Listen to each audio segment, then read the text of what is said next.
যেই শিক্ষা দ্বারা মানুষ মানুষ হতে পারবে, সেই শিক্ষা তাদের কাছে উপস্থিত ছিল না, অনুপস্থিত।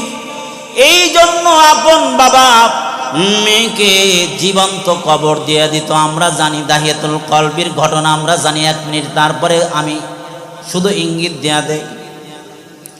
দাহিয়াতুল কলবি পরে সাহাবা হয়েছেন, দূর দূর সফরে চলে গেছেন।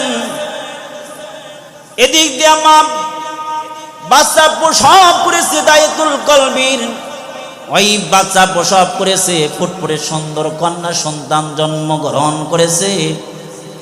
এই কলিজার টুকরার সন্তান, ফুটফুটে কন্যা সন্তান দেখে তার কলিজা ভরে গেছে। স্ত্রী তাকে আস্তে আস্তে বড় করেছে। এই স্ত্রী যখন মেয়েকে বড় করেছে, দাহিয়াতুল কলবি ব্যবসার সব কিছু শেষ করে যখন বাড়িতে আসবে, বাড়িতে যখন এসেছে, খবর যখন স্ত্রী পেয়েছে, মেয়েকে কয়েকদিনের জন্য সরা রেখেছে। এবার স্বাভাবিক যখন হয়ে গেছে, স্ত্রী বুঝতে পারলো আমার স্বামী হয়তো আমার মেয়েকে হয়তো কি করবে না, আর জীবিত কবর দিবে না, হত্যা করবে না। এই অবস্থা যখন বুঝতে পারছেন, স্বাভাবিকভাবে তাকে সামনে উপস্থিত করেছেন। দাহিয়াতুল কলবি আমার বাইরে লাম্মা ঘটনা সংক্ষেপে বলছি, কথাটা শুধু ইঙ্গিত দেওয়ার জন্য। দাহিয়াতুল কলবি ডেকে বলে, বিবি রে, এই মেয়েটা কার? বলে, এটা তোমার, আমার কলিজার টুকরা, আমাদের কন্যা, যাকে দেখে অনেক মহব্বত লাগছে।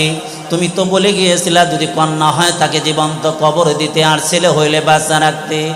আমি আমার কলিজায় ধরে নাই, আমি তাকে জীবিত দাপন করতে পারি নাই, আমি তাকে দাফন করার আমার